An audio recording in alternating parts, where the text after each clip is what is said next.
Bonjour, ici Sophie Marchand, experte en modélisation d'affaires chez le CFO Masqué. Aujourd'hui, je vous présente un outil dans Excel de modélisation de dette long terme.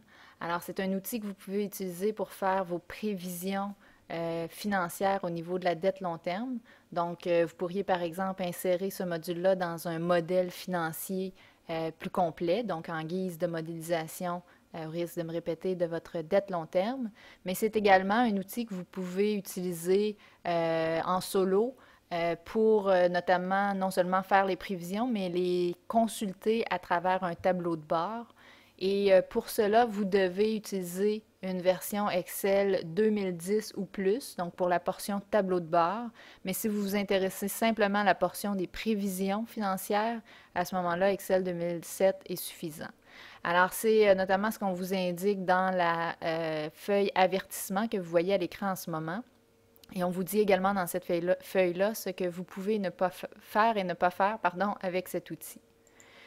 Par la suite, vous allez retrouver un onglet Instructions. Et les instructions sont très courtes parce que l'outil est très simple à utiliser. On vous invite à les consulter. Vous allez notamment avoir à entrer une date de début de prévision dans la feuille Instructions. Et vous avez également une feuille d'aide. Alors, si vous avez des questions concernant l'utilisation de cet outil, on vous a fourni un lien. Vous cliquez sur le lien et ça va vous amener dans une zone où vous allez pouvoir poser votre question sur notre site web. Si vous avez besoin de faire modifier l'outil, on vous invite à communiquer avec nous par courriel. Et si vous souhaitez apprendre à construire vos propres outils dans Excel, notamment vos outils de modélisation financière, on vous invite à consulter notre site au niveau de notre offre de formation. Alors, maintenant, allons-y sans plus tarder. Je vous ai déjà mentionné que dans l'onglet Instructions, vous devez inscrire la date de début de vos prévisions financières. Et par la suite, vous devez vous rendre dans l'onglet Dette long terme, où vous verrez différents types de dettes, hypothèque, prêt commercial, dette à terme, et ensuite un total de tout ça, et une information concernant les soldes à reporter au bilan. Pour remplir vos hypothèses, vous devez cliquer sur les deux dans la marge ici, dans le haut, donc dans le coin supérieur gauche de votre écran.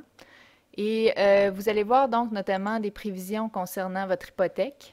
Alors, à quelle date la dette a été contractée, la durée en mois de la dette, la valeur de la dette, la valeur des frais de financement, la date du premier paiement, si elle est différente de la date d'octroi. En fait, si c'est la même, vous réinscrivez la même date, tout simplement. Le taux d'intérêt. Et là, l'outil va calculer une période de moratoire, va calculer également un versement et une date où se terminera l'amortissement des frais de financement.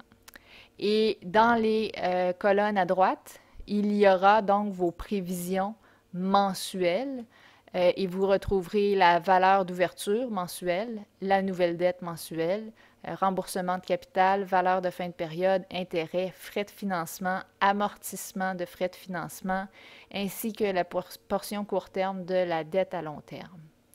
Et chacune des dettes fonctionne de la même façon et exige donc que vous inscriviez les hypothèses de la même façon. Et vous avez à la toute fin une section totale qui fait la somme des trois dettes. Et la section solde à reporter au bilan, c'est vraiment si vous utilisez l'outil à l'intérieur d'un modèle financier, donc un modèle de prévision financière. Il vous faudra reporter des sommes au bilan, notamment le montant de la portion court terme de la dette à long terme et le montant de la dette à long terme. Alors ici, on effectue les calculs nécessaires. Faites attention, au niveau de la portion court terme de la dette à long terme, si vous vous tassez vers la droite, vous allez réaliser que pour les 12 derniers mois, il n'y a aucune valeur.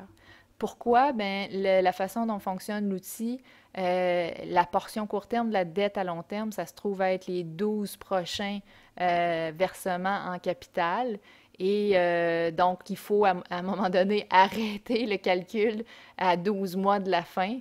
Et c'est donc vraiment dans la colonne CM que se terminent vos prévisions au niveau des soldes à reporter au bilan, notamment la portion court terme de la dette à long terme et la dette à long terme ici. Alors, si ce sont ces informations qui vous intéressent parce que vous êtes en train de monter un modèle financier, ça s'arrête à la colonne CM. Si ce sont plutôt les informations de dette individuelle qu'on a regardées plus tôt ensemble, vous voyez que ça se poursuit 12 mois plus tard. Alors, une fois que c'est fait, vous avez regardé sommairement les résultats, vous pouvez revenir tout en haut, cliquer sur les 1 encore dans le coin inférieur gauche, le coin supérieur gauche de votre écran pour refermer les sections d'hypothèses et vous pouvez vous rendre dans votre tableau de bord et cliquer sur Mettre à jour. Dans votre tableau de bord, vous allez voir différents montants. Les montants que vous voyez ne sont pas indépendants du fait des sélections que vous faites dans les deux séries de boutons ici. Donc, vous choisissez d'abord et avant tout une année. Par exemple, je vais choisir ici 2014. Alors, 2014, c'est la date où je commence à faire mes prévisions. Donc, vous voyez, le solde d'ouverture est à 0, le solde de fermeture, la nouvelle dette qui a été contractée pendant cette année-là, les frais de financement, les versements en capital et les versements en intérêt. Alors, je peux regarder ces informations-là par année et je peux également les regarder par type de dette. Donc ici, pas de chance pour la dette à terme, hypothèque, prêt commercial, donc où je peux regarder pour l'ensemble des dettes. Et même chose, les séries de boutons ici, année et dette, contrôlent également les deux graphiques suivants. Le premier des deux graphiques étant l'évolution du solde de la dette. Alors, vous avez par mois en bleu le montant de dette existante et en gris le montant de nouvelles dettes. Dans la section suivante, vous avez l'évolution des versements. Alors, en bleu foncé, les versements en capital, gris foncé, les versements d'intérêt et gris pâle, les versements de frais de financement. Alors, encore une fois, vous pouvez regarder ces informations par année et par type de dette.